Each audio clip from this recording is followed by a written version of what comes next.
I've got my computer screens up, so I've got a couple old. And we're live. Hello.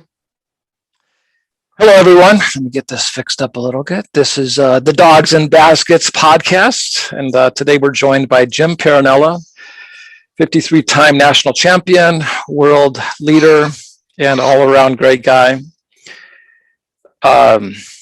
I've met Jim, about 16 years ago out in Santa Cruz. Right. Today we're joined by Jim Parinella. Hang on, I got some audio problems. Yeah, you got the stream playing in the background. Yeah, we met in Santa Cruz. I just finished a long, arduous tournament. And, we talked a little bit and played Ultimate. I got to admit, I was so tired. I don't remember very much from that. I don't remember what I had for breakfast, so... we're good. But we've been somewhat adversarial in the past because that's basically, in general, been my relationship with the Ultimate Frisbee community. I have a very unique perspective on the game. I've, for whatever reason, developed a completely different philosophy on offense, and I've been trying to get traction with this offense for a good 30 years. Actually, I started it. A little bit about me. I've got video of me playing Frisbee in the 60s. My first Frisbee football game was in 1972. I had 6 brothers. We could have fielded an Ultimate team, but we never did. But we, throughout the 70s, while everyone was doing everything else, we just threw discs constantly. So when I got to Purdue, I started playing Ultimate right away in 1979, not because of anything to do with, the framework or anything like that. It was just, I'm in. There's a Frisbee involved, and I was already, pretty proficient at throwing. So, it was quirky and it's weird, but it's fine because I get to play Frisbee. I played conventional for 10 years. When I'd started, the game, the way it was played and the adherence to the rules had a coherency that basically, in my experience, certainly got corrupted over that 10-year period. And certainly when I got to California, it was, we're not in Kansas anymore. It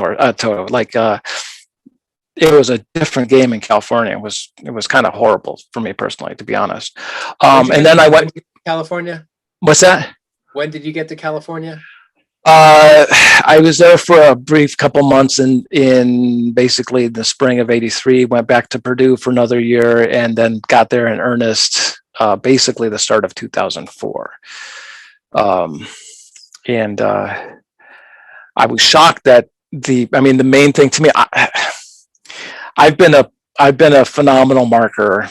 At least that was my, I cut my teeth on being a great marker. I think I've gotten 10,000 foot blocks in my life. That's not an exaggeration.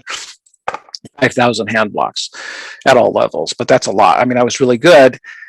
I loved it. And I got to California and everybody was traveling and I was like, what the? It was horrible. And then that went into the Uglyment period.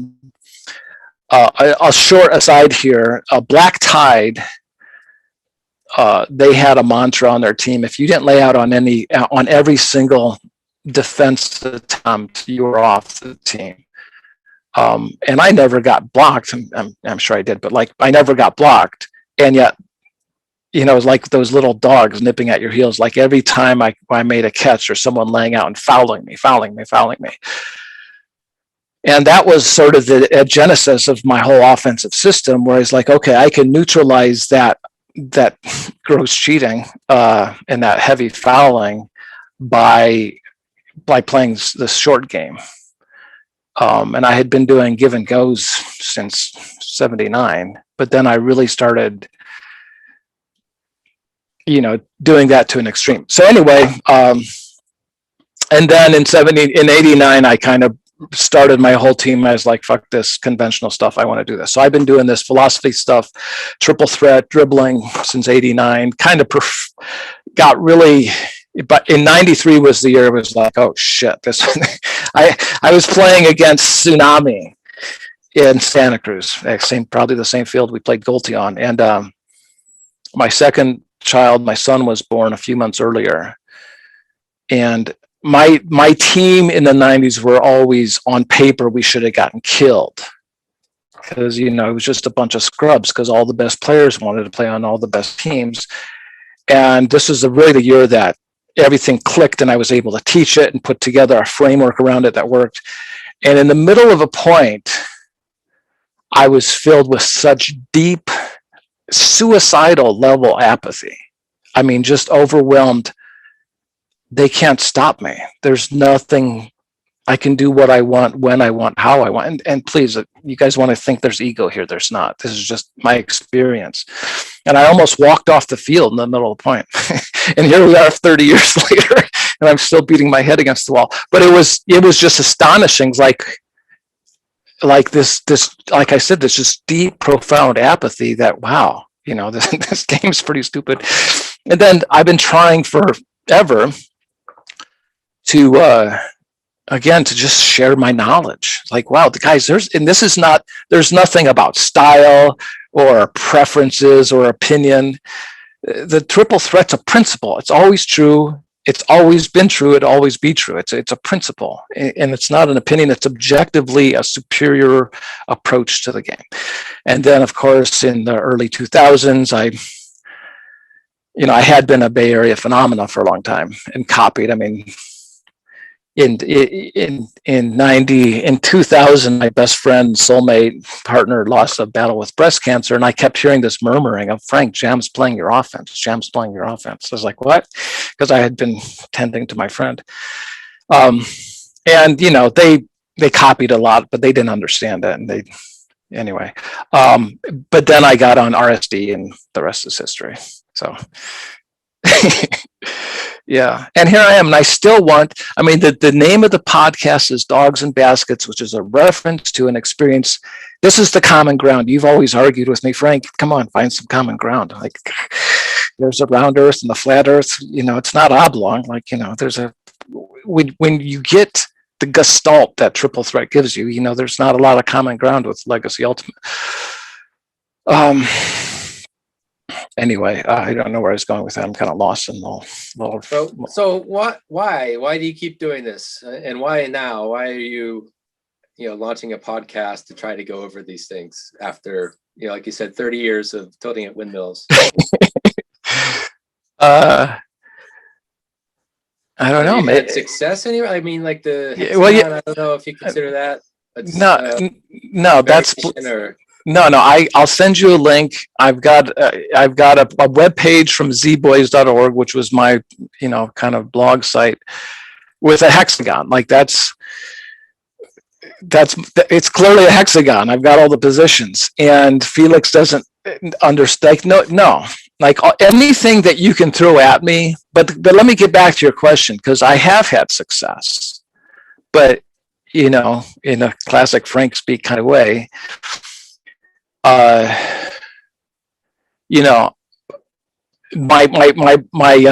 life cratered at the same time. My best friend was dying of breast cancer, and my ultimate career was also simultaneously blowing up. Like I was just on the cusp, and that got ripped away from me, and she got ripped away from me. My family's all in turmoil. And in the year 2000, I invented a product that feature for feature was every bit of both Skype and YouTube 5 years before anyone had heard of either. And I got fired and escorted out the door by a cop, which probably isn't too much of a surprise to the persona, the larger than life persona that is Billy Brew.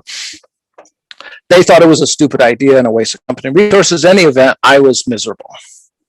Like Ultimate's not working, my career's not working, my personal life, they've got all this upheaval. I was suffering, and I've got these 2 kids, and So I went into, I started asking all the big questions. Is there, what is this, and who am I, and what, is there life after death, and all this stuff.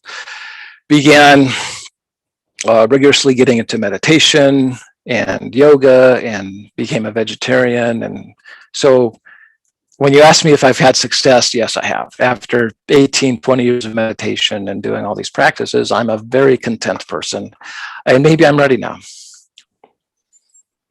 Okay. There's a phrase that I keep coming back to. There's some TV show, I don't know, hesitate to say this, but it said, the quote was something like, if you run into an asshole in the morning, you run into an asshole in the morning. if you run into an asshole all day, maybe you're the asshole.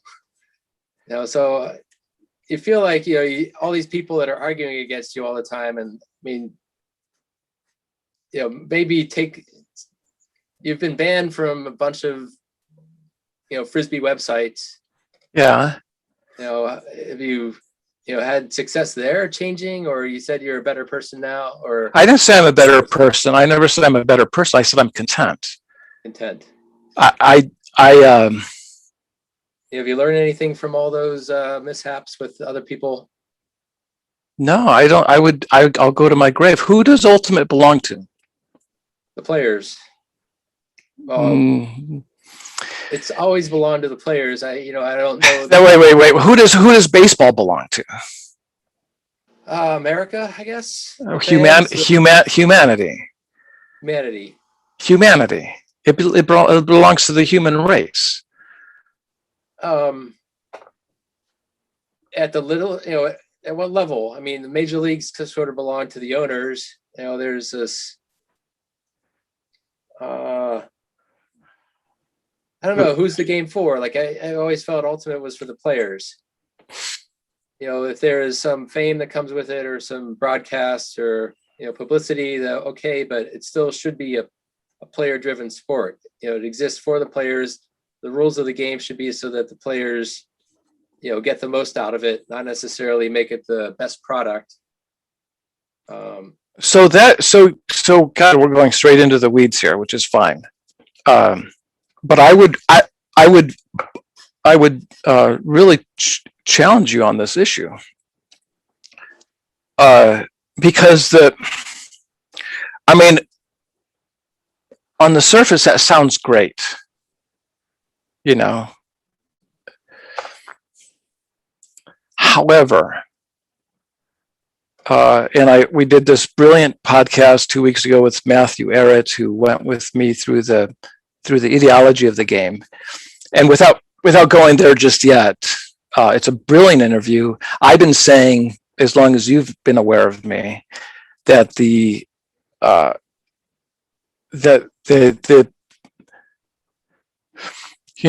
a lower level, that body mechanics are not just inferior, but just technically improper body mechanics on a lot of throws, that the offenses are beyond rudimentary, that they're really backwards, that the game hasn't evolved. So I've been very consistent about this, that there's a systemic mediocrity within the sport. And this guy, Matthew Arrett, who doesn't know me, who doesn't know anything about Ultimate, goes through those first 3 paragraphs and says, this is a recipe for systemic mediocrity. I mean, that's fascinating, if nothing else.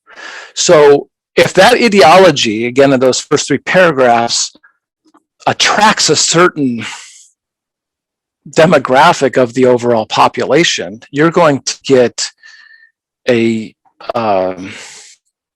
you're going to create an echo chamber where you can say, well, this is ours. This game is for us, by us, you know, via us. And so it's this really great game. And that's where we end up with Dogs and Baskets. That's the common ground where here we are after 4 years or 53 years of Ultimate being an entity. You tell a stranger you play Ultimate, and oh, that's the thing with the kids down with baskets at the park, or that's the thing with the dogs, right? You know, like, I mean, you can call me an asshole you want. I don't care. It doesn't bother me. I don't agree with it. To me, we're all's fair in love and war, and we're in an epistemological war here, because the knowledge that comes out of that ideology is a self-limiting epistemology, and I'm just going to do whatever I have to break through that and say, guys, there's a far more superior way to play this game.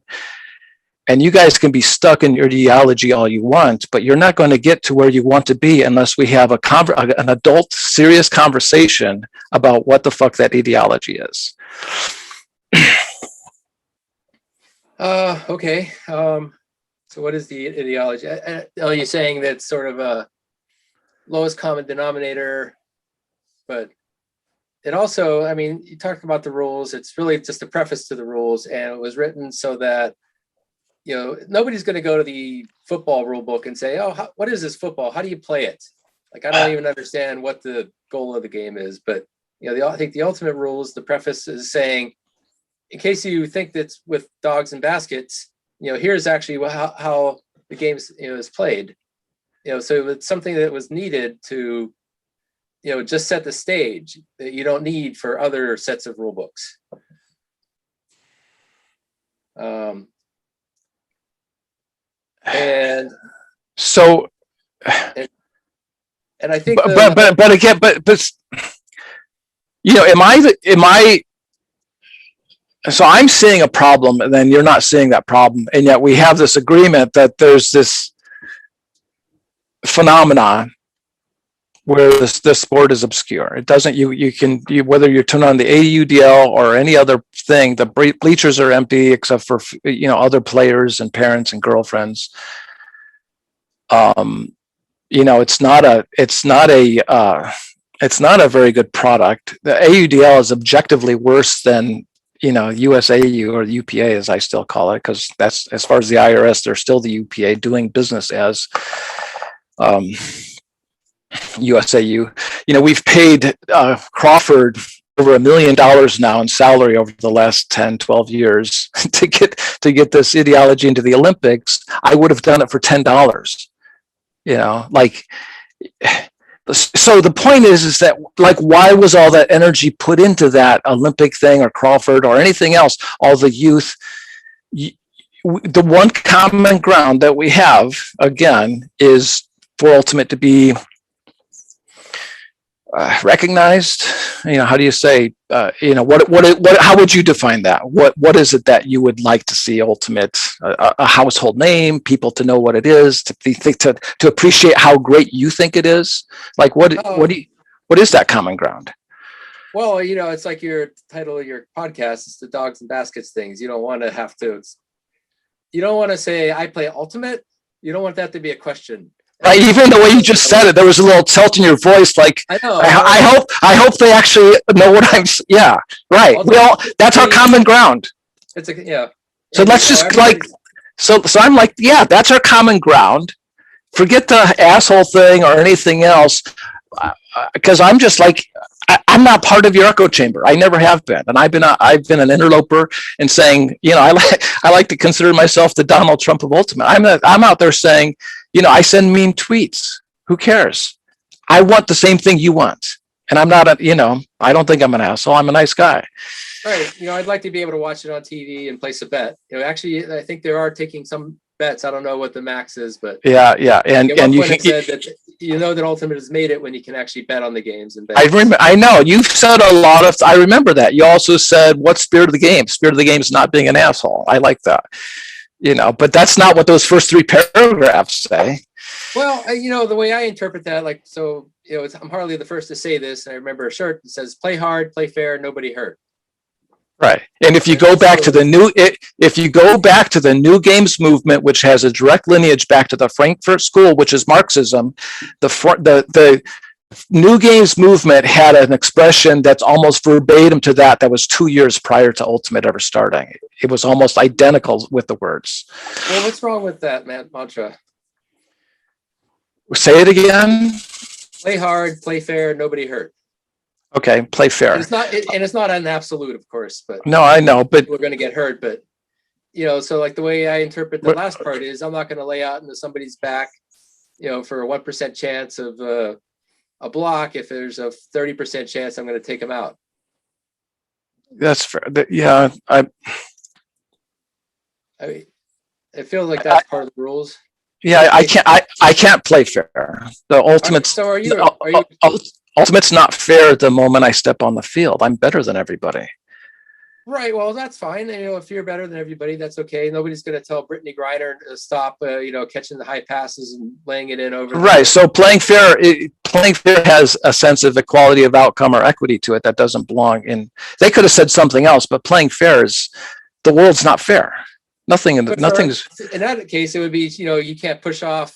You can't do this little hip check off as you're getting that inlet pass. I don't do any of that. I'm a clean player, Okay. but the idea of why though? I mean, I don't need to. No penalties. No, I don't need to. I see. How about on defense? You probably can't keep up with those people. You know, you said you could dominate on, presumably just on offense, but how are I was, for people who knew me in California, I was known as a defensive player. That's not however you measure defensive efficacy. I've always been a good defensive player. That's not an issue. I measure defense in number of turnovers, as it should be, not how many times I've been scored against. We're kind of going down a bit of a rat hole here. All right, go refocus us. Yeah, thank you. Go ahead, go take it somewhere. Like where do you want to go here? Let's see. How about non-contact? I mean, that's part of what you're talking about in the preface, non-contact. But it's they also go on to define incidental contact and say that some amount of contact's acceptable, but when it affects the play, that's when it becomes that's when it's supposed to be a non-contact sport. So there's always going to be some jostling. And so I taught in a high school in California, and they don't allow any contact sports that are co-ed in PE class. 0. It's a very rigid rule. But they read that and they're like, oh, this is good, we can do this. And it's clearly not. And besides that, Jim, that Roddick wrote that in 1974, 75, somewhere around that. And all those things that you're referring to about incidental contact, that was 7th, 8th, 9th, 10th, 11th edition, where they kept trying to recraft the rules around that, around the reality of what the game was versus what the ideology initially set it out to be. I mean, certainly when I started playing in 79, there wasn't, it seemed like a really clean game. Like there wasn't traveling, there wasn't a lot of fouls. And when there was, it was really like, oh, and that got corrupted over the years, for better or for worse. And the rules couldn't really house that. So it's more like, why?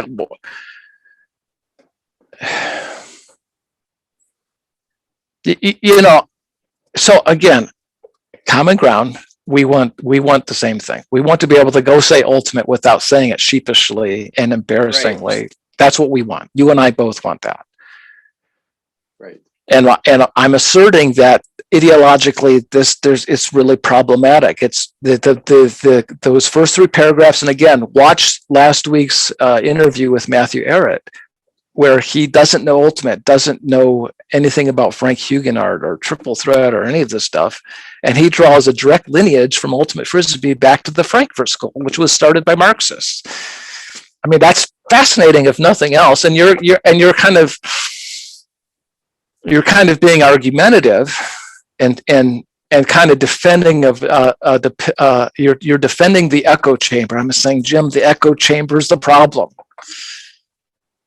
Yeah, well, yes, but yes and no. I don't know. Well, that's my perception. I mean, and you kind of asked me why, and I said maybe I'm ready, but I didn't. I could have answered that question a lot more fully. I'm supposed to have a nuclear stress test tomorrow, but I'm not going to. But my health isn't so good. Hopefully, I'll live for a few more decades. But I'm 61 now, and shorter of breath and one day closer to death. And I have this idea that one of the most innate, powerful drives as being a human is the acquisition of knowledge. And just shy of that is once you acquire knowledge to share it. And I've had this knowledge. People say, well, Frank, that's your opinion, or, prove it, or you want me to prove within your ideology something that breaks your ideology that's outside of your ideology. I wrote a paper, a scientific paper to the journal Nature. I submitted it to Nature, Lancet, New England Journal of Medicine, American Psychology Association, that basically took the ideology of what I call postmodern science, which is hypothetical deductivism and scientific materialism that started in the 1840s, and said, this is a form of institutionalized atheism. It's fundamentally wrong. And here's how we can test it. And it defines what testable predictions are for those who don't know that. And I gave a series of 10 testable predictions that I said, basically like this: where's the common ground? Can we agree that these testable predictions, none of these should be able to be happening if the brain produces consciousness? And they all said, go to hell. Basically my paper said, that consciousness has nothing to do with neuroscientists. So the journal Nature sends it to a neuroscientist and he debunks it. Or he said, we're not going to do this. But one of the people responded back, and I've got it blotted out. I actually have his response on my website. There's a What is Life page. I'm making a point here. And you can go there on the What is Life page and read through this. And this guy, and it's just hilarious because he's like, you spend the next 20 years becoming a PhD in our ideology before you're welcome to sit at the table with us to debunk our ideology. It's laughable, and it's the same kind of thing I get. This is where I say we're in an epistemological war, because that's clearly an epistemological war. They're saying, here's what we know, here's what we can't know, and you can't even belong in our conversation unless you get a PhD in our ideology. And yet people want me to prove that the triple threat principle breaks ultimate within an ideology that I think is completely harebrained. So, it's very difficult, but I know what I know. I know I'm the only person in the world who knows what I know. Does that not? What question does that make? There's an obvious question there. How do I know that? How do I know that I'm the only person in the world who knows what I know? Well, we all know what we know ourselves. We all know ourselves, I guess. But This isn't about me. There's nothing subjective about this. Dribbling and the triple threat principle destroy ultimate. I'm the only one who knows that. Period. but you've told a lot of people, and nobody else seems to agree with you, even the ones that are. This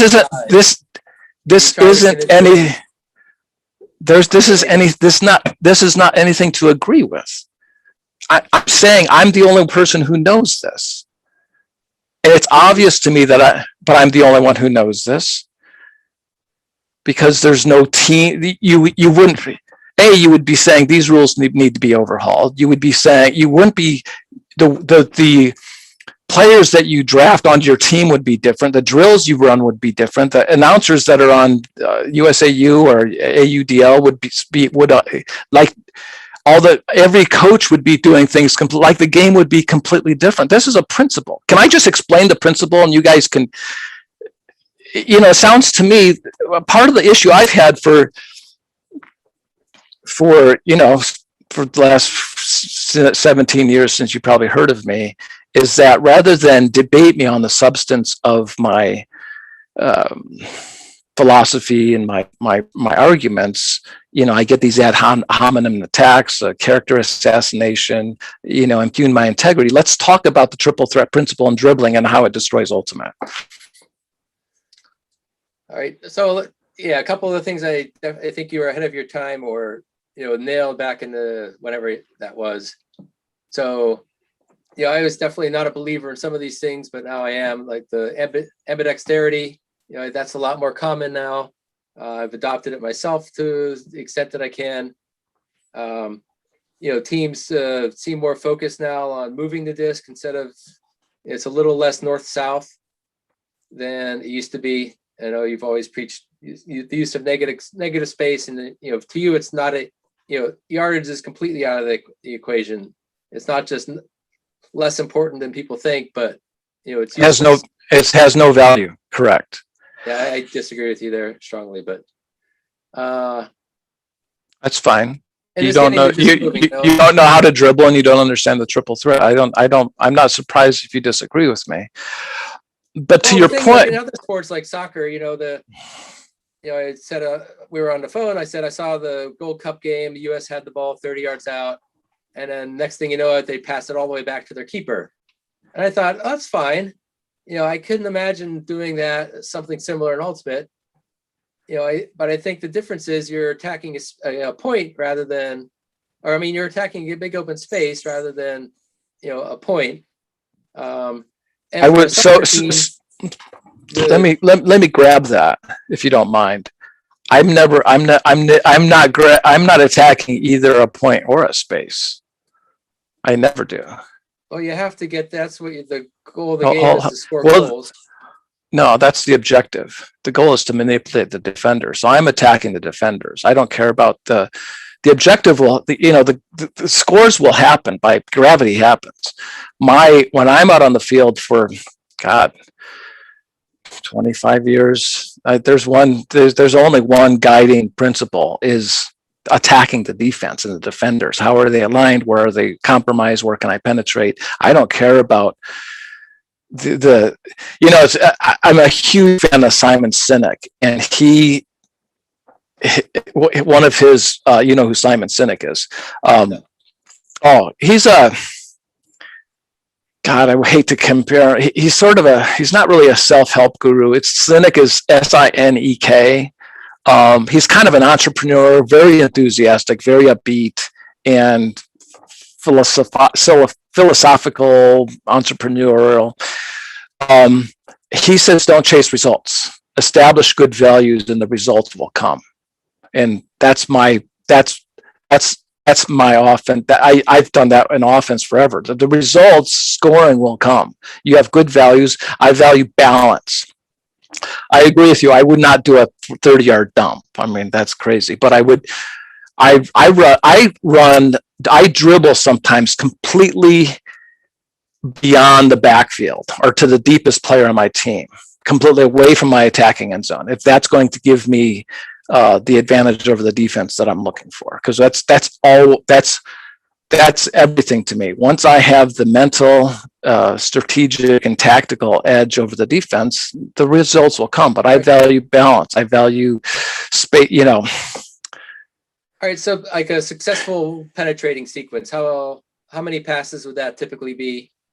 There's no answer. There's no answer to that. It could be one. It could be 10. There's no. That question doesn't make sense to me. It's like, well, how many? No. Well, so as you say, you have it on your own goal line. You got 70 yards ahead of you. Yeah, you've got to go through those 70 yards. If you have like how many sequences do you need? Is it something that just chains together, that once you get it broken, you're going to keep going the whole way until there's not even going to be a reset anywhere there? That you would just keep going until you get the score? There's no, the word reset is not in my vernacular. It doesn't make sense. Typically, well, if you're doing this all yourself, where you're penetrating, so there are 7 penetrators, or is this you just haven't played with 6 other people that can do it, or it feels like from like the videos I've seen way back, it's mostly you doing the work. And maybe that's because you've never had somebody that became as proficient as you were at doing that. But it seems like there is nobody there's no one ever close. I mean, you've got Nethercutt and Jack Williams, Dylan Freechild, and a few other guys. There's, no one's even close. I've trained some people. I'm very good at teaching people how to do this, but it takes,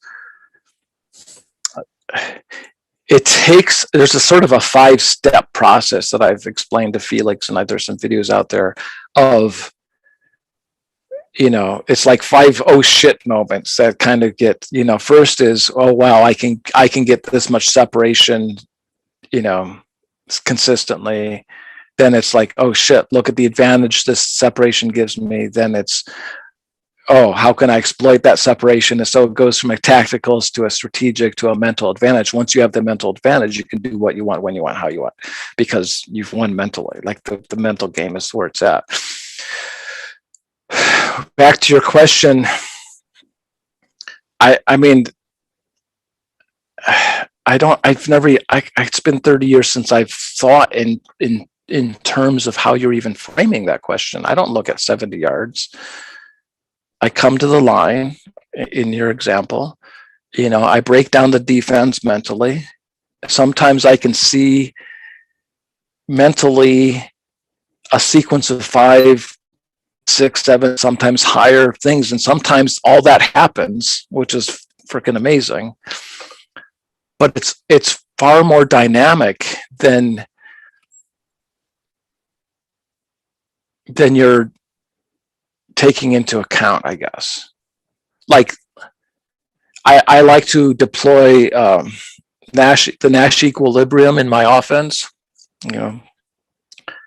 which is it is intrinsically having a system in place where you're forcing them to make a decision, and that's the Nash equilibrium, is that no matter what they do, you've got the upper hand. So you choose them, you make them choose between A and B. If they choose A, then you do C. If they choose B, you do D. And that's all in my head. Getting that transcribed onto paper, I don't think makes sense. What I can do is get people to follow the same footsteps as me and take them along that journey. So they're starting to have those gestalts and those epiphanies of, oh, okay, Socrates says knowledge is only gained by experience. And so when I coach, I try to get people to have those experiences so they can intrinsically understand the power and the leverage that triple threat dribbling give to players. Yeah. So as a cutter, I try to do that. I let the guy make a mistake. I'll force him to commit one way or the other. I know you don't really have cutters, but there's no common ground here. I mean, you're applying your knowledge from a 2-dimensional space to a 5-dimensional, motif, and it's like, okay, yeah, forever I've been doing that. I'm just saying that when you're dribbling and you do that, and you're in control of everything on the field, you can really. One thing I've really gone over with Mike DeNardis from Raleigh for many years, is the idea of dictating tempo in a game where there's this tremendous offensive bias in the rules, which needs to be fixed. Why is it that offenses are so unbelievably inefficient, and you have to run so hard and you have to work so hard at these offenses when the rules themselves give you this tremendous advantage? And so dribbling is about dictating tempo. I could play in sneakers and be unstoppable and not really even run that hard. And most ultimate players, well, I want to run hard. Like, okay, go run hard, go play track. Can you stop me? Can I do what I want when I want, how I want? That's the leverage of knowing what balance gives you, how the triple threat. The triple threat principle, for all of you who don't know what it is or are familiar with it from basketball, says that when you're throwing the ball and before you put it on the floor, you're in the triple threat position. You can shoot, you can dribble, or you can pass to a teammate. The implication of the triple threat principle in basketball, by the way, the triple threat principle is a principle. It's been true in every basketball game since the dawn of man, in any level, from grade school to the NBA, male, female, in any offensive set against any defensive set. It's always true. And the implication of the ramifications of the triple threat principle in basketball is when you pick up the ball, the defense can play you tighter. In other words, before you pick up the ball, before you put the ball on the floor, when you're in the trip, you have more leverage over the defense than you do after you pick the ball up. All right. So you're saying when people stop and they turn and pivot and face, towards their trying to score, they've given up one of the threats. They don't even know they have the threat. No one knows they have this threat. No one knows the amount of leverage they have every time they catch this, because in ultimate, you're always in triple threat position. You actually never sort of pick up the dribble. You have this tremendous amount of leverage. You can move a mountain with the amount of leverage the triple threat principle gives you, and nobody in the world knows it besides me. And it drives me nuts. And you want to argue about contact, whether it's a contact sport or not. What the fuck? Let's talk about some real ultimate here. It doesn't really matter to me in the context of what they do, how they, like you're pivoting downfield. That's not necessarily giving up the triple threat, although what it is doing a few things. Let's say I'm the point guard, in this play that you're describing, and I throw to you, if you pivot downfield, you've neutralized me, and you've told everybody in the world that I'm no longer a threat. So all the levers that I've got going on right now, and it's not just one. I mean, I've just got this. I've got this system where I know where people are leaning, and to me, when I'm dribbling, it's like snowboarding. It's just. And the defense is the moguls, and my teammates are they're the hardwood floor that I'm bouncing off of. When you pivot away from me, you've communicated two things to the defense, probably three things at least. You've killed my dribble, you've neutralized me, you've taken me out of the game. By pivoting around 99 times out of 100, 999 out of 1,000, I don't know if I want to stand up and demonstrate, but generally speaking, ultimate players are going to take that non-pivot leg and have it forward. So their balance primarily is on their non-pivot foot. Instead of being balanced, I'm going to go ahead and stand up here if I can demonstrate this. So, when you step out like this and you're throwing, you're not balanced. This is, to me, a player should be triple threat position is totally balanced, right? You've got the disc in both hands and you're standing completely upright. And most people will say, what about the marker? Ask Sullivan Wilkes. Sullivan Wilkes was in the AUDL a few years ago. He's covered Nethercutt, Free Child, Jimmy Mickle, Jack Williams. He's a lot of the top AUDL players. Ask him who the hardest person to mark is. Any of those players are a 58-year-old Frank Huguenard, which is the last time him and I played together. He'll tell you straight up, I'm the hardest guy to cover. And I stand like this. And I'm not going to say I never get hand blocked, but I never get hand blocked. I mean, that myth that you have to step out to defend the marker is nonsense. And when someone stands out like this, it's impossible to dribble like this, at least legally. I mean, and you're not going to be very explosive. So basically, in my mind, when a player does that, he's telling me he doesn't know how to play ultimate. Well, I don't think most of the upfield pivots, like our ideal offense would be that you catch it and you just continue the flow, and that same you're catching it and you're turning and your hand is already cocked to throw that. You're expecting that somebody on the team is going to have the timing, and the same. Yeah, I know that. That's how I played in the '80s, Jim. I know that. Well, I think probably the teams you played on didn't move it as quickly. So one of your what are you taught? Why would you even? Why would you even say that? I mean, I'm going to start bite my tongue here. Is my lip bleeding? What the fuck are you talking about?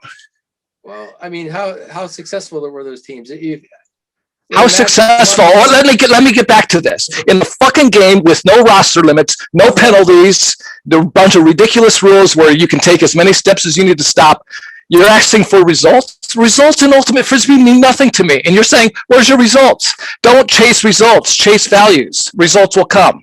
And the results out of Ultimate Frisbee are nonsense.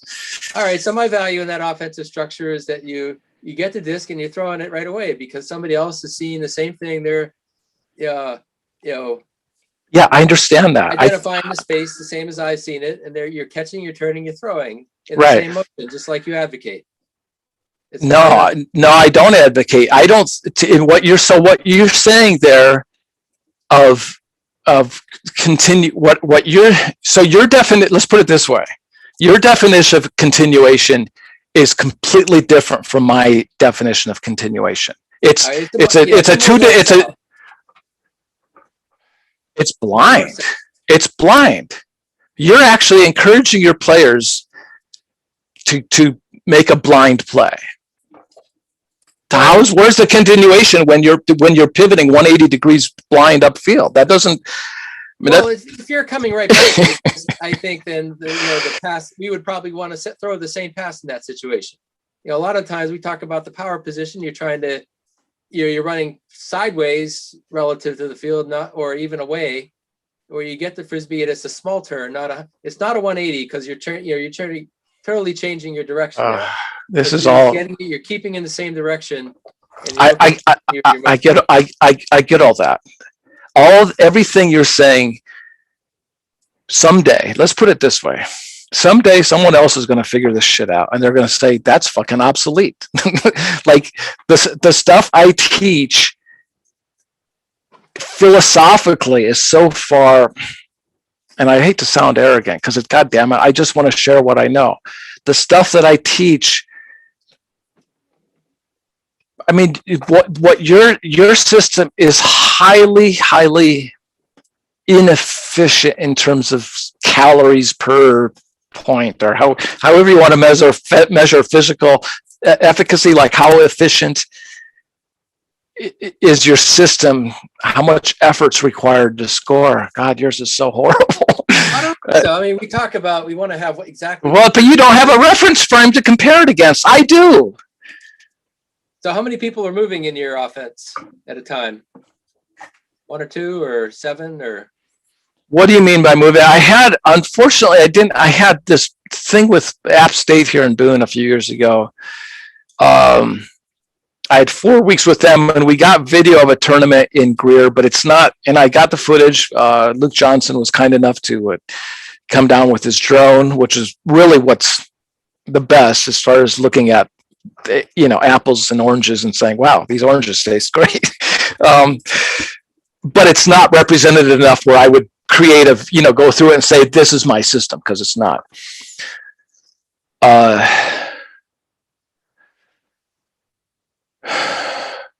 Oh, by moving, I mean by a fast. No, I'm trying to answer the question.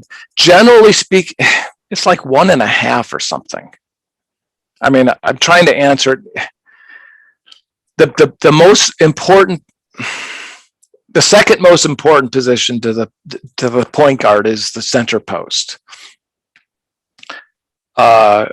So if you think of a hexagon with hexagon 6 points, and then the center post is that 7th post in the middle. That's the hub that the motion offense works on in my configuration. But the center post is not a cutter.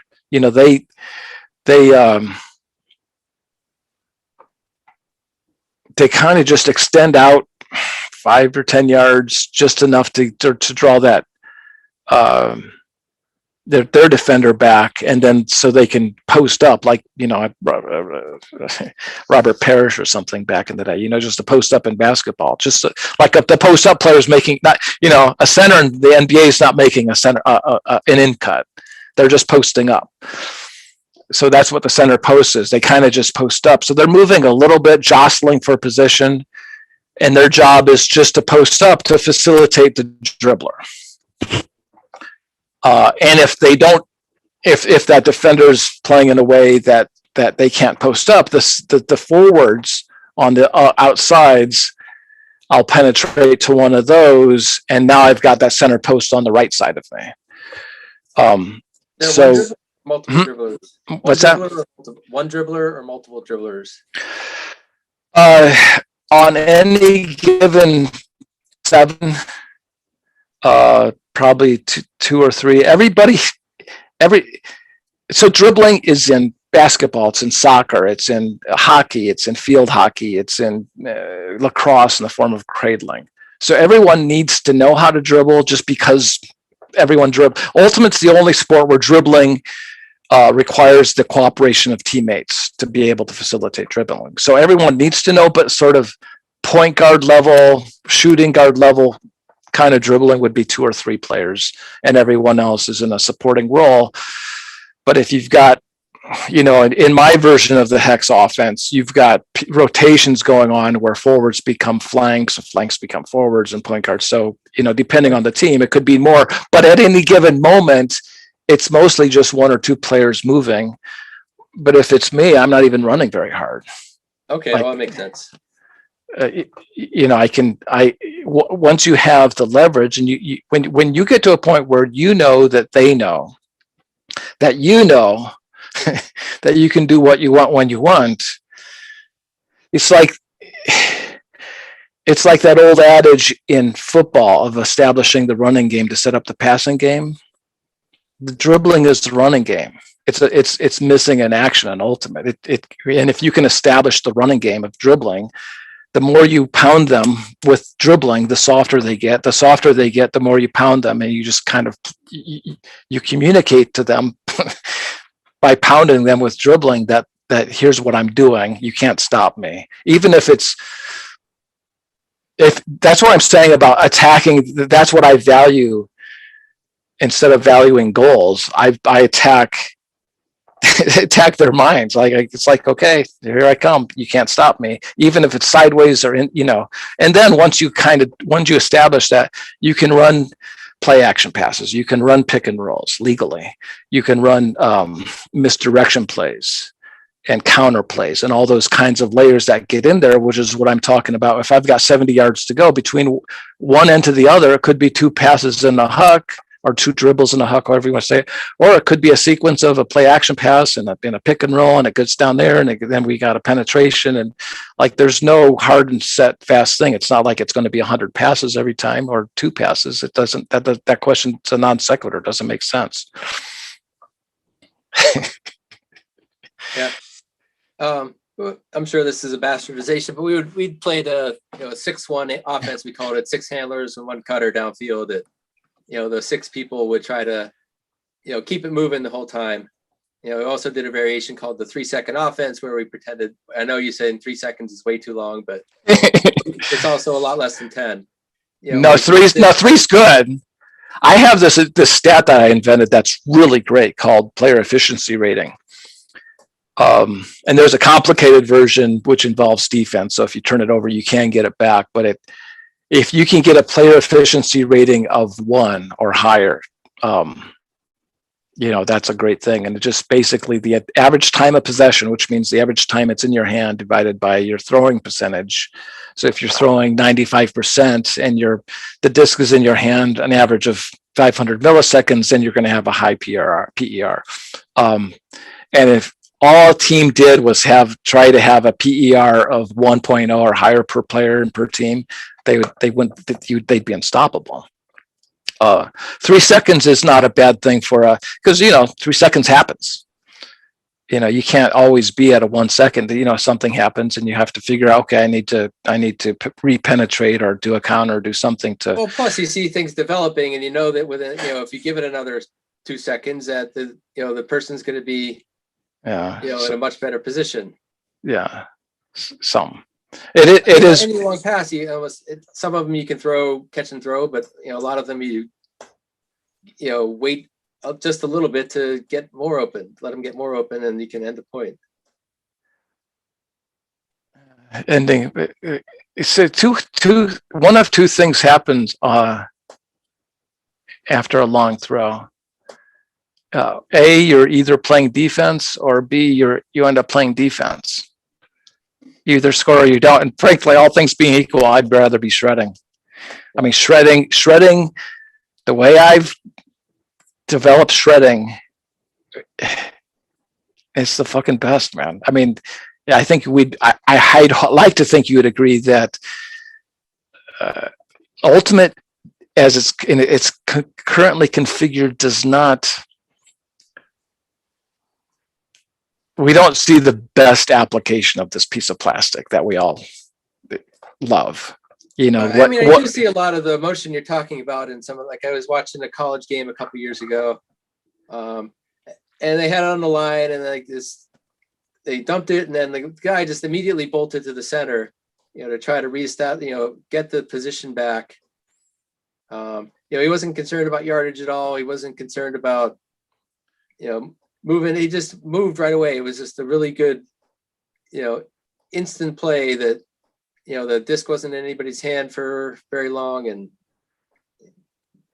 wasn't looking to try to move the frisbee downfield. It was just trying to attack, by changing the angle and all that. So I thought, I think there's a lot of that these days. There is yeah, and the Ambex, like, your points are. You're saying I'm somebody that's just beginning to open his eyes. I gotcha. No, I'm saying that your points. You've got a good point. yes, ambidexterity is more prominent now than it was, and some of this stuff is starting to happen, and the hex flex, whatever it's called, people are starting to play around with it. So that's that. As I watch Ultimate, if I turned on an AUDL game today or went down to the wherever and played, to me, it doesn't look much different than it did when you first heard of me, 20 years ago. Like the something happens when you figure out, like, God, I just want to coach and shit. What is that? Didn't see that. I just want to like short. My shirt. Yeah, the short fat guys wanted to get that out here. Oh, yeah, that's funny. You're not fat. You look skinny. You look skinnier than ever. No, there's something that happens. Like nobody's. Why is it that it's so hard for? I mean, this is sort of a rhetorical question, although it gets me to look at ideologies and. It's been a fascinating 2 or 3 years for me to really understand. I've been battling against this, an echo chamber of ideologues for decades, and an ideology that I never cared about. But I just thought, okay. But now I kind of understand why that's what. I mean, my position on ideologies is there's no such thing as a good ideology.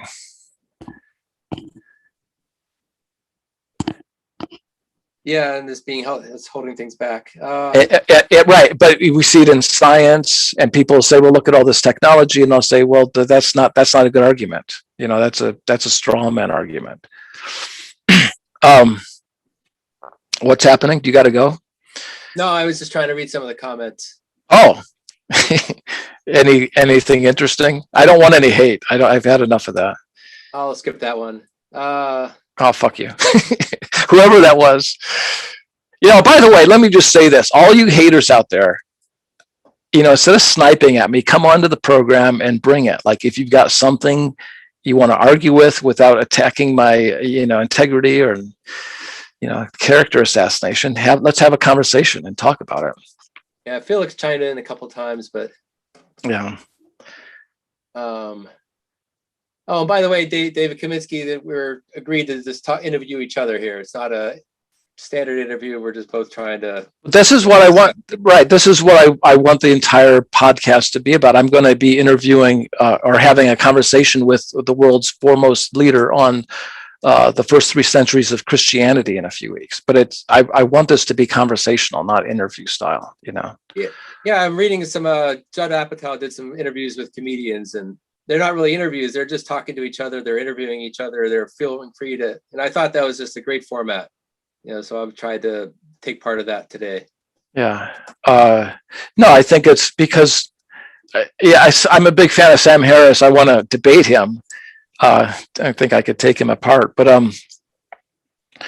he said that, when there's a debate, when they have all these debates with Jordan Peterson or whoever he's debating, that typically the 2 people in the conversation aren't really budging very much, but the audience gets to see both perspectives. And that's, in the ultimate world, yeah, there's only one perspective. And then there's Frank. Oh, he's an asshole. It's like, fuck you guys. Let's have a conversation and let me at least explain what my system is. And you guys can, have a different opinion or at least be educated and say, oh, wow, there's a whole different way of looking at this than what we're used to. Well, let me paraphrase one of the questions. I mean, you've had chances, and somewhere out there, it's been 30 years you've been teaching this. Yeah. Well, it's fit. Let's say 15, but go ahead. Okay, doesn't matter. The point's taken. Right. But I mean, why hasn't it caught on a little bit at least? Why isn't it? That's my question. That's my question. That's why I'm doing this podcast. But that's a lot.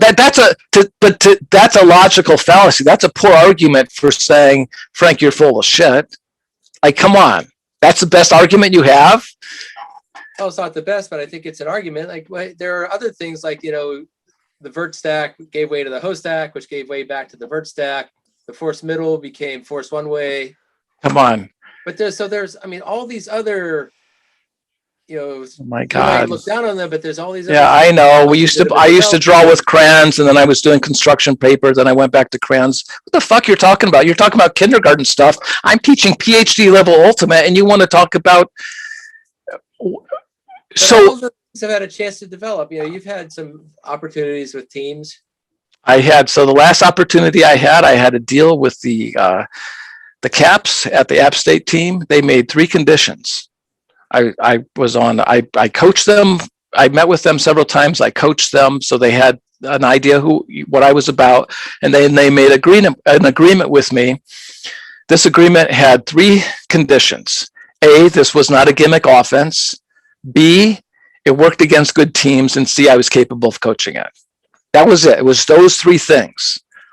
And if I did those 3, I started in November, then I would be able to coach them out until this would have been the spring of 2018 that I would have taken them to nationals. So I did that. First one of those again? I'm sorry. It was. Doesn't matter. You could coach it. Okay, go ahead. It's not a gimmick offense. That this is a legit thing. That I'm capable of teaching it. It's not just Frank, which has always been an argument, and that it worked against good teams. I crushed it. I exceeded what I thought I'd be able to do in 4 weeks. I mean, we went down to Greer, and based on the mind of crazy Frank, what I saw, the algorithms or however you want to call it, I was blown away with how well they had progressed in 4 weeks. And so, done deal. I should have taken them to the nationals and been able to show, answer this question once and for all. Here it is, and it would have been perfect. 2 times I've had, other teams make similar agreements that backed out on it. But so I did that. And then the 2 team caps came to me and said, well, Frank, the players just don't respect you. Wait a second. I've been respected from you fuckers in 40 years. If you had made that a condition of me being coach, I wouldn't have ever accepted that. Are you stupid? Here's our agreement. Can I coach this? Yes, I coached the crap out of them. Does it work against good teams? We played some Georgia Tech team or something and just lit them up. And it's not a gimmick offense. It works.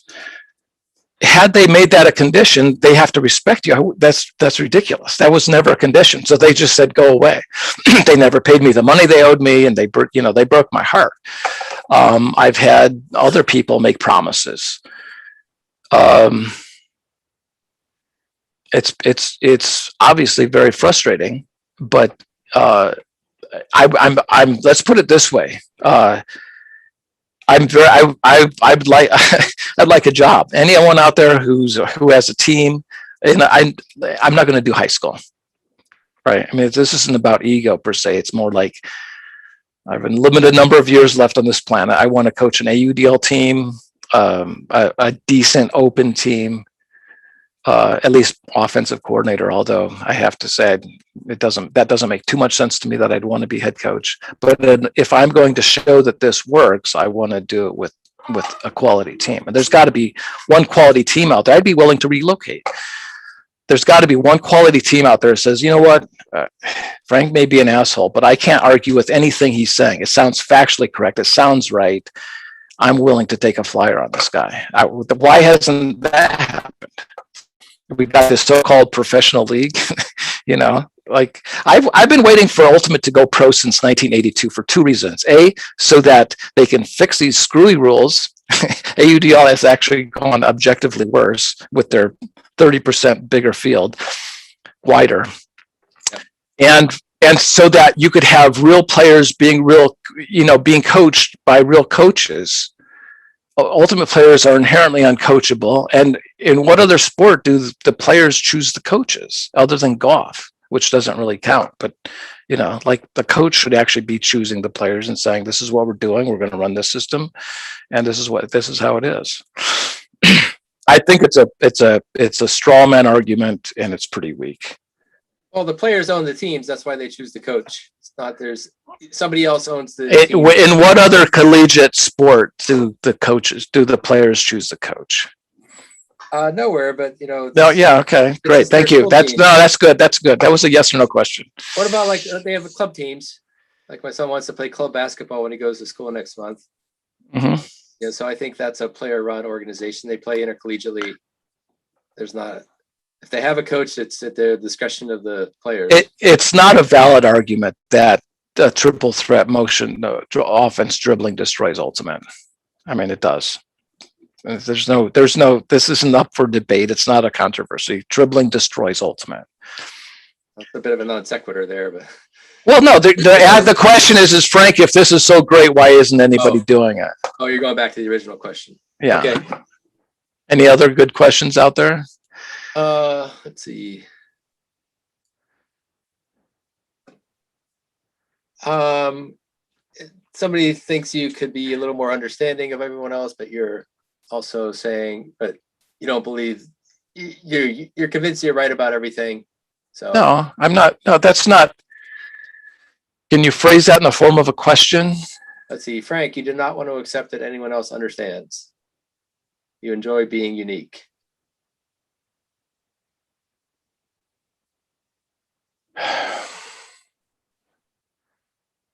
I get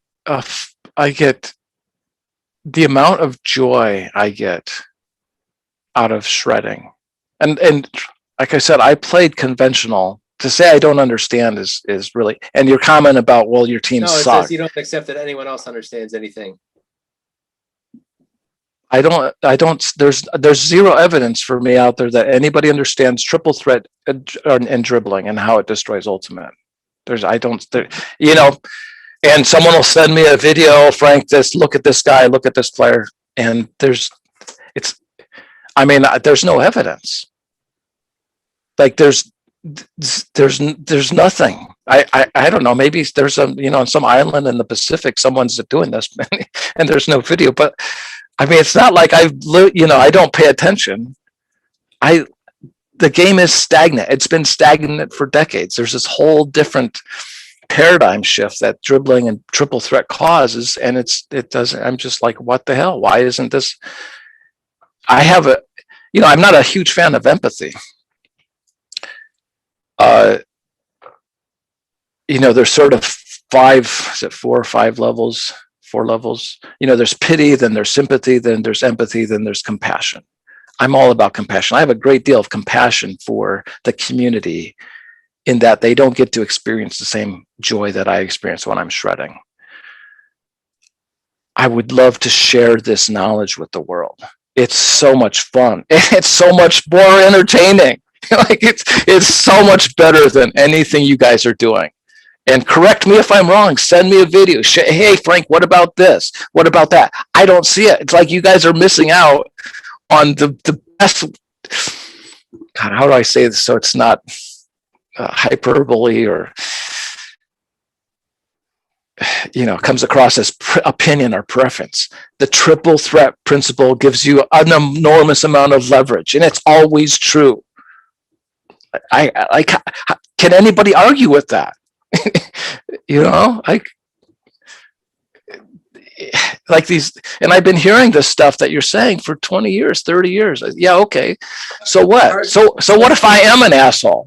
I don't think I am, but so what? That could be part of it though. Like if you're not getting opportunities you want, it's because you're too abrasive with people. You're yelling at me at one point today. Because you're saying things that are just you're using your.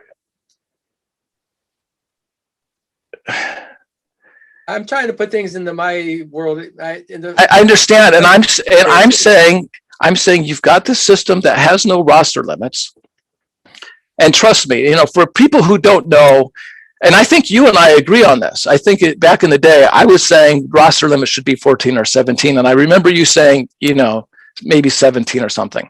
But people should understand that before 2003, there were no roster limits.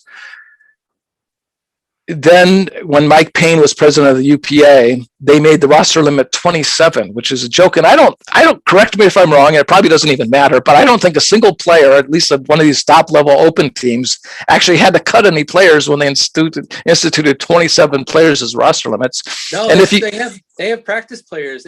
27 is not enough even. They have to have so don't tell me there's roster limits, nigga, please. Like, there's no roster limits. And if you say, well, AUDL has roster limits, you could actually bring 30 players to the championship weekend in the AUDL and play them all. That's more than the UPA, because you can have like a 10, if they have practice players, but they also have like this 10 player reserve. So you can bring all your reserves, play them first day, and then put in. So let's have roster limits.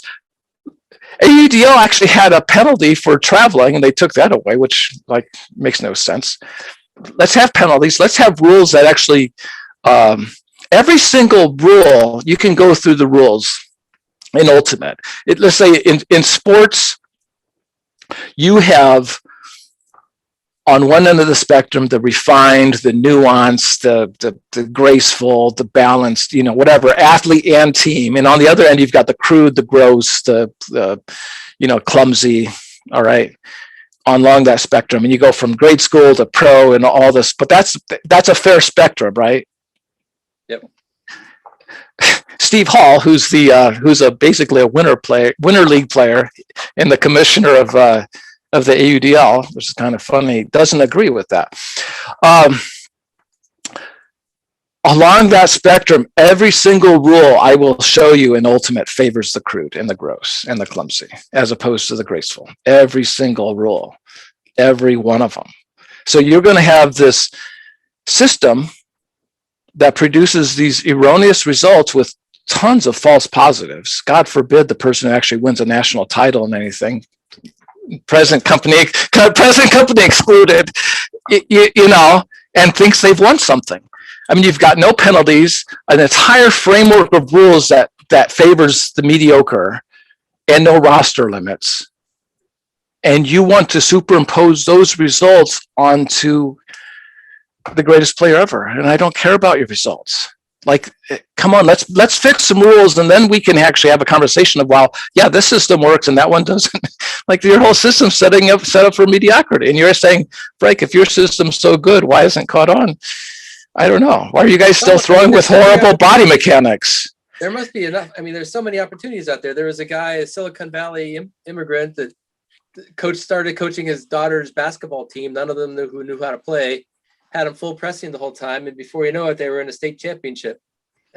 Although they had to they end up changing the rules so that they couldn't win. But I mean, there's some opportunity. You had your chance with your college team, and I didn't have a chance with the college team. The fucking Caps. Matic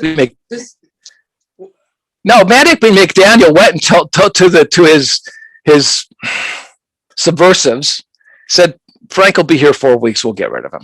I mean, come on. I never had a chance there. Come on. That's not, don't say things that are not true. Well, maybe you need to become a little more conciliatory when you're working with people to. No. Get them to, everyone's got to make compromises in life, Frank. I make all kinds of compromises. You're saying I don't? Oh, in this area, like, you're unwilling to, bite your tongue a little bit to, listen to people say things that you don't agree with without having to correct them.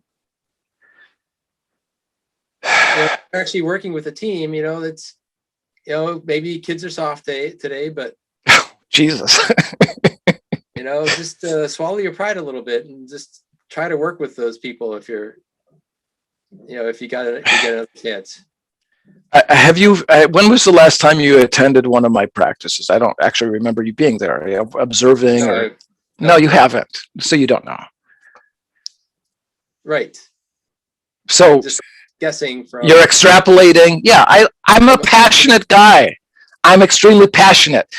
The way you guys play the game is fundamentally wrong. It's insane. If you understood what the stuff I'm teaching does, you would understand that almost everything you're talking about with your frame or your understanding of the game gets broken.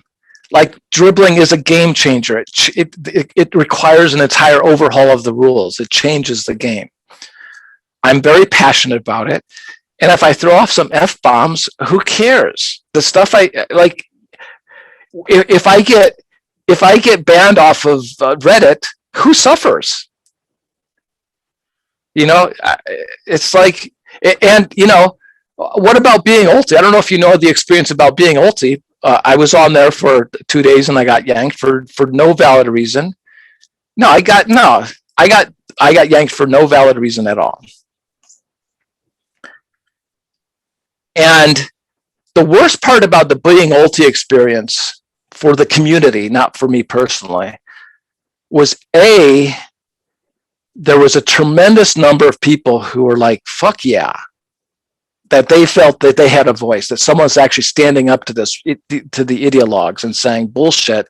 B, it exposed them all as the hypocrites they are, because within an hour I was called a homophobic, xenophobic, anti-Semitic, sexist, misogynistic motherfucker by by a bunch of people with their moral superiority. Right. Yep. And sort of the worst part about it is that, and this goes for /r/ultimate, you know, the people who've got my back or say, wow, there's an advocate for someone who actually thinks this is bullshit. You've got this elitist system in place where people such as yourself who've had a lot of success perpetuate a system that doesn't really lend itself to the betterment of all the players. It's just sort of to this upper that group or that energy of people kind of got fractured, and then the guy who run, you know, Brian Sherry, who runs Being Ulti, went back and deleted most of my posts. That's a crime. Those posts belong to the community. That showed the community as the assholes that they are, the hypocrites that they are. And there was a lot of people sitting back who were pissed off that I got pulled off there. I got pulled off for no valid reason. This guy came to me. It was 6 months after I got this horrible thing happen in Boone. Brian Sherry comes to me week before Natty's, the best week of the year, to do this Being Ulti thing. I was like, fuck off, man. You're not, I didn't even know who, I didn't never heard of him or Being Ulti. He's like, no, I'm serious. You get the carte blanche. It's your account for a week. Do whatever you want. Bullshit. Come on, get off. You're lying, right? He's like, no, it's yours, completely yours. It's all yours. Look, I'm done with you guys. Leave me alone. I'm up here in the mountains minding my own business. He's like, no, I promise you, it's your account for a week. Boom, 2 days he yanked me for no good reason and deleted the post. And there were a ton of Ultimate players that were pissed off about it. And where are they? Like my ability to reach and penetrate into the community and say, hey, where's you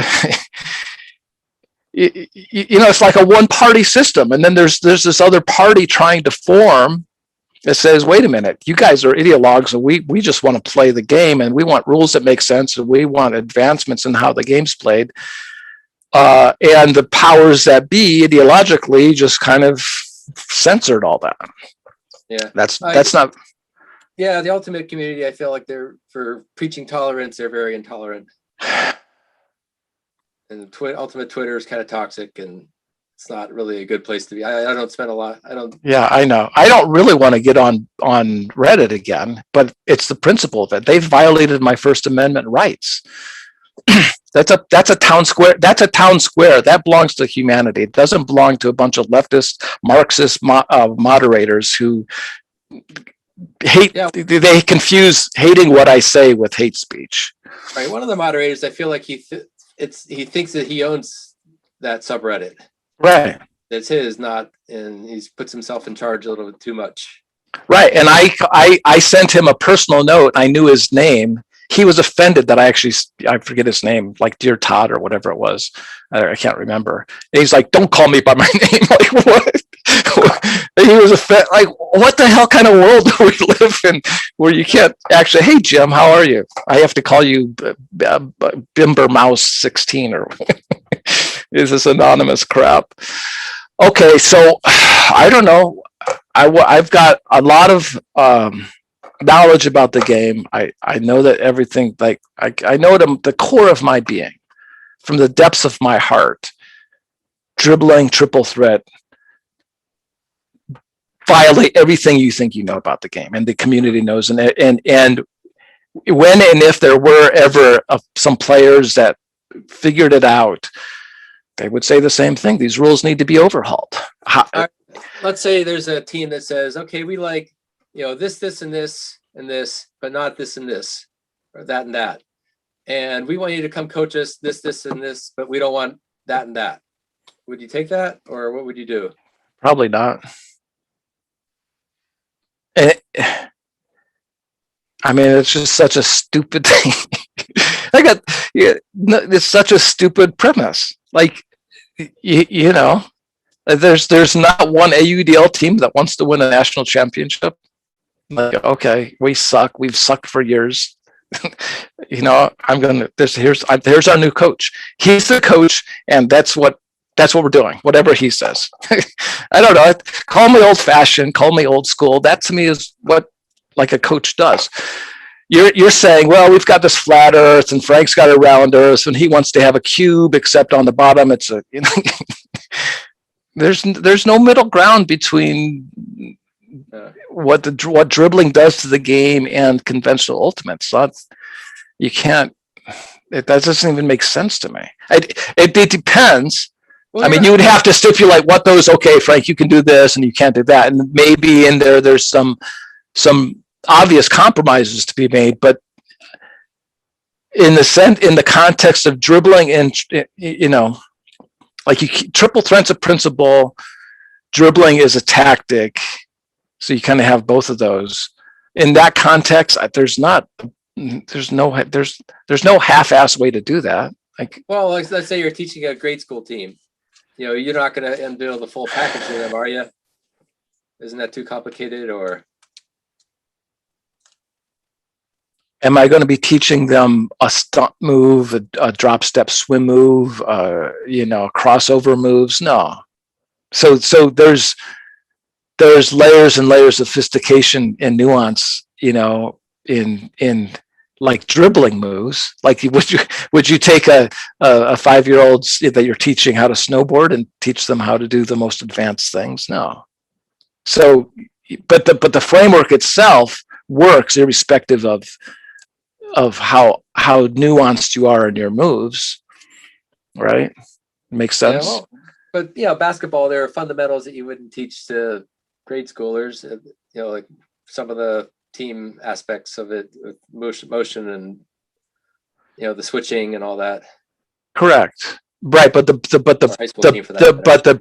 baseline you would teach them, I would think. Like, I would think most 6th grade basketball players understand what the triple threat principle. They may not internalize the implications of it, but they would know that. I mean, that's just a fundamental basic of basketball. It's a triple threat principle, right? I mean, I've never coached grade school basketball. I don't know, but some kids don't know what the baseline is. Huh? I said some kids in grade school don't know what a baseline is. Is that your deadpan sense of humor? I'm talking just a baseline fundamental. Oh no, I meant the baseline. No, yeah, I didn't even realize that. Yeah, you get into a lot of. My deadpan's horrible sometimes. I've tried not to do it anymore because it's not funny. There's one thing I wanted to go back to with the rules. Like, there are, the virtually all of Elite Ultimate now is observe. I know I should have done the Elite Ultimate. So virtually all of that has, people on the court, observers or referees that are telling them what they can't do. So the contact rule, really changed the marker-thrower relationship. So there's a lot less physicality between. There's no physicality anymore between marker and thrower, which I think you would love. Really would like.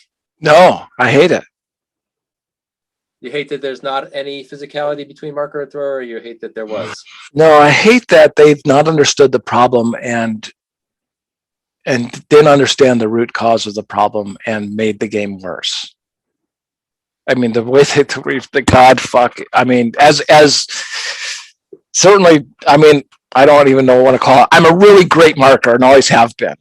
And as a great marker, the way they've rewritten the rules punishes me. It handcuffs, it hamstrings me. It's like in disc hoops. And by the way, disc hoops is a great sport.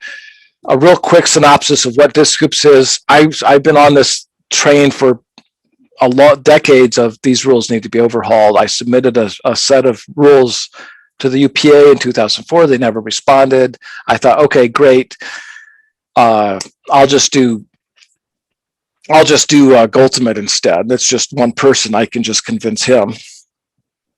And went down to San Diego, talked epic amounts of smack, played in sneakers and destroyed, as I promised I would, because my system allows you to do that. And Jim Herrick was all for it. You know Jim, right? Yeah, I've met him. Jim's two-time national champion, with the Rude Boys of Ultimate in 1980, 81. He invented Ultimate, Hall of Famer, great guy. He was all for, and so I invented Ultimate 2.0, which was full court Ultimate with my rule set. And Rick Connor, who thinks he owns Ultimate, threatened to sue me. I said, okay, fine, I'll just rename it Disc Hoops. But Disc Hoops is full court Ultimate with rules that make sense. They're really great rules. It's a lot of fun. I've experienced something, by the way, this is a fascinating thing with Disc Hoops.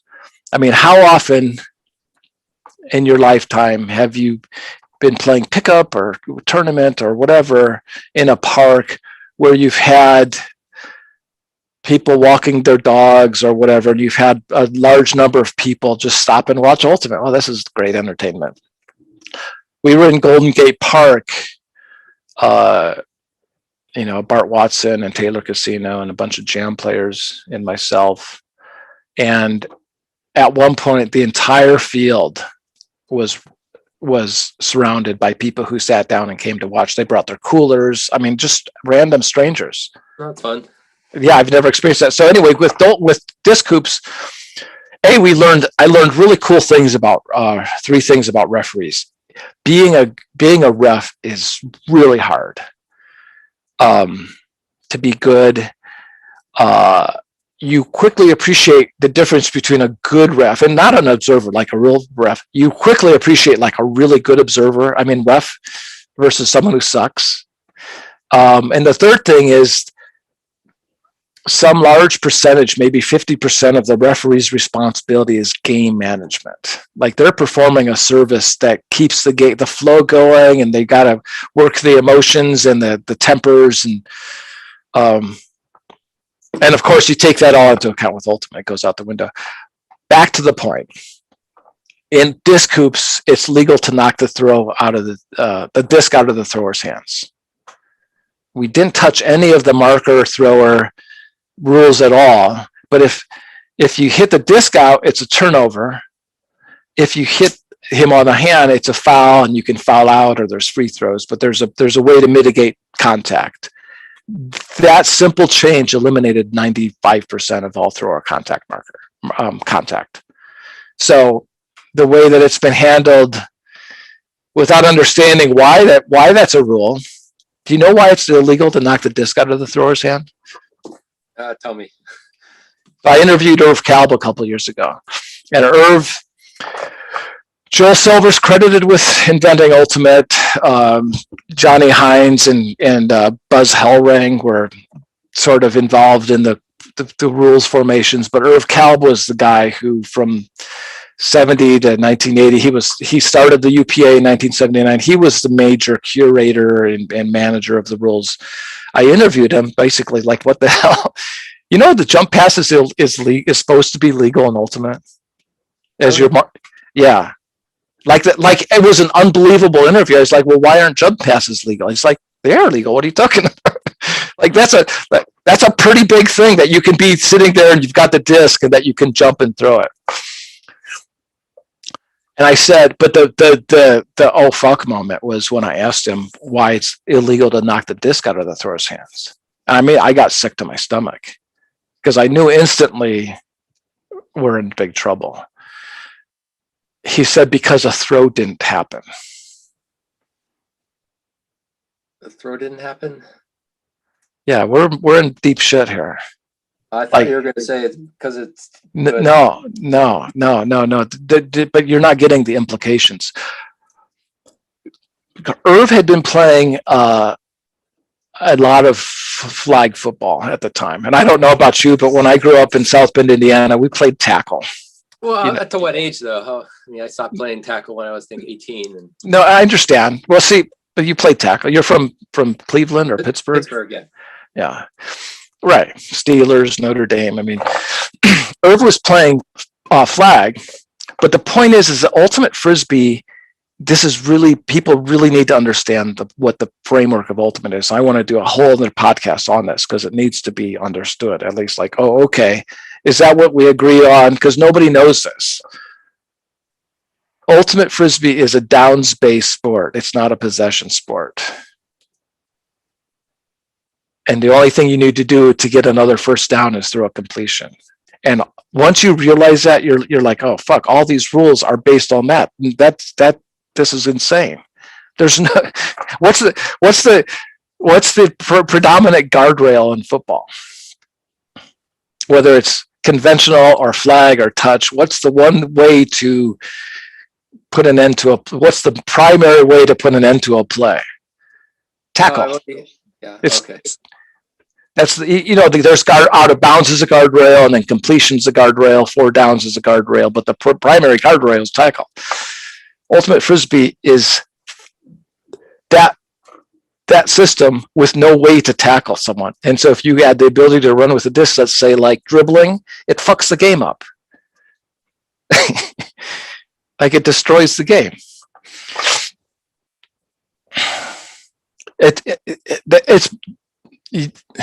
It's really profound. Anyway, the way that the UPA changed it now in AUDL to prevent marker throw contact is horrendous. When I started playing, the way the rule was written was whoever initiates contact commits the foul between the thrower and marker, and that just got worse and worse and worse. Once you realize that the reason that you can't knock the disc out of the thrower's hand is it has nothing to do with being aggro or someone getting hurt or hurting feelings or whatever that thing. It's actually because of this. I got an idea. Let's make it legal to knock the disc out of the thrower's hands, because then you're not standing there, holding the disc out like this. It's like basketball. You protect the disc. Then there's no thrower marker contact. Interesting. Yeah, fascinating. A basketball guy driving, any contact there is pretty much a defensive foul these days, at least. It's interesting watching a lot of NBA because, of course, like my roots in my offense came from Don Nelson as his first stint with the Golden State Warriors starting in '89 in Run TMC and that motion offense that he ran, which then got proliferated throughout the league with Mike D'Antoni and this guy in Miami, Steve Kerr. So I watched the Warriors because it's like, oh, that's my offense. And I'll credit Don Nelson all day long. Got a lot of ideas. I came to understand the triple threat principle through Don Nelson. God, now I lost my train of thought. Sorry. Gone. We're talking about fouls and driving and. Oh, right. No, it's fascinating where they draw the line, because there's a lot of plays where it's not what you said. It's like, oh, that's fascinating. And to me, like, that's a good call that the defender was actually able to move in such a way that he's moving, like it's legal to be moving in the NBA as a defender and still draw a charge, which I didn't think was legal, but they managed that in a way. To me, that looks sensible and like, okay, yeah, that was good defense. And but I don't, kind of going down a rat hole there.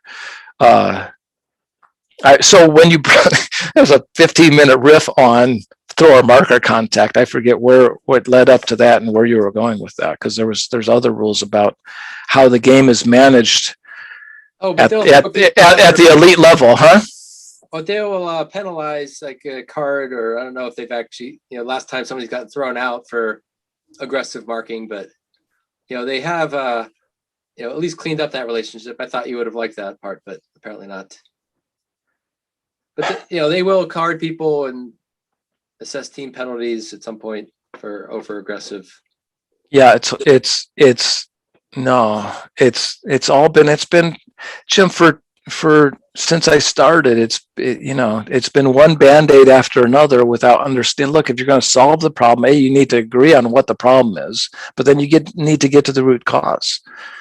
So we can agree on dogs and baskets, then we can sort of disagree on, okay, what's the problem? But agreeing on what the root cause is, that takes a lot of work and like a lot of, because I'm coming at it from such a different perspective. And no, I don't like being unique. I am unique, but it's neither here nor there. I just want to share what I know, and I don't understand how else to say that. I just want to share what I know. Yeah, well, that drove me a lot too, trying to, like, I felt growing up that there wasn't a whole lot of information out there, that you had to figure everything out yourself. So I would have appreciated having somebody out there that would have shared knowledge in a public comment, not just personally, but also just in a public way, that so that drove a lot of this. Started writing about things which you don't agree with, but so it's good. I think that's a good part of you, that you're trying to share the wealth, as it were. Yeah, share the wealth. I mean, it's a really driving evolutionary biology kind of, everything in existence is constantly learning, and it's a really driving part of human nature. And ideologies, whether it's Catholicism or religions or what I call postmodern science, they all put an ultimate frisbee for sure. They just put a glass ceiling on knowledge. And ideologies, they're always divisive. They always an ideology creates, the people who are in the ideology and out. Ideologies always tend to beget equal and opposite ideologies. So you have Catholicism, then you've got postmodern science, and they're both theological. And anywhere in society where we see organizational ideologies, we're guaranteed to have institutionalized bigotry. Bigotry being the lack of tolerance for non-like-minded thinking. So, you think I'm being an asshole, but that's what I don't. So we think differently. But it's like, oh, well, Frank, if only, you know what, Jim, it's my fault. Ultimate's been stagnant for 40 years, but I'll take full responsibility, because if only I wasn't such an asshole, it would have changed by now. That's they're like, well, actually, no, it's the ideology that's the root cause of all this. I mean, maybe you think it's rearranging deck chairs, but there have been significant changes in the way the game's played. So maybe I guess it all looks the same to you. No, it's not. Actually, yes. Like, to me, from where like the vert stack came from hell. It's like, God, it changed the game for the worse. It was like the stupidest thing. And I've talked to, I remember talking to Idris, Idris, and I was having a conversation like this down in I think I drove down there and had coffee with him. And he's like, come on, Frank, look at my roster. You want me, like, you're talking this stuff and you expect these guys to understand this? The vert stack is, ostensibly he's saying my players are dumb, they're uncoachable. The vert stack is something that I can implement and get consistent results. I don't mind if I'm taking the game backwards 20 years. He didn't say that, but you get my point. It's like the vert stack was horrible. Host stack was just an excuse. Oh, then there's the German style play with the ISO in the center of the field and two guys way out trying to work the space and throw to space and all that. No, they're not. They're through the eyes of crazy Frank. They're just, it's like you said, rearranging deck chairs. It's none of it's watchable for me. I'm sorry. Maybe I'm fucking full of shit, and maybe I'm totally insane or delusional or a bitter old fool or whatever all the or not. Maybe I know what the fuck I'm talking about, and you guys are all wrong. It could be true. Actually, it is true. Triple threat principle breaks ultimate. It just violates everything, and I, I mean, that's just the way it is. And all the other stuff that you're doing through that lens, it's just deck chairs. It doesn't. Actually, that's like a pretty good place to end this. I kind of wanted to get on with my day, but yeah, I think you summarized what your thoughts are right there pretty well. I really appreciate. I'm glad I reached out to you because this has been fairly meaty, I think, and fun. Yeah, it's been good. I hope people watch it and don't get too mad about it. But yeah, fuck them. I mean, what am I going to do? Like, okay, I'm just me. I'm living up here in the mountains and enjoying life and very happy and content. And people want to think what they want about me. I don't care. I mean, it's not my loss. But I'd love to coach. I'm in Boone, North Carolina, so my territory is kind of big. I wouldn't mind commuting. So if there's someone out there who actually wants to learn and be part of revolutionizing Ultimate, or if you want to be a guest on my show, or if you've got comments or suggestions on other guests, DogsAndBaskets at gmail.com or fuckoffsaul@gmail.com. Either one works. And thanks a lot, Jim, for coming on. All right, Frank, thanks for having me on.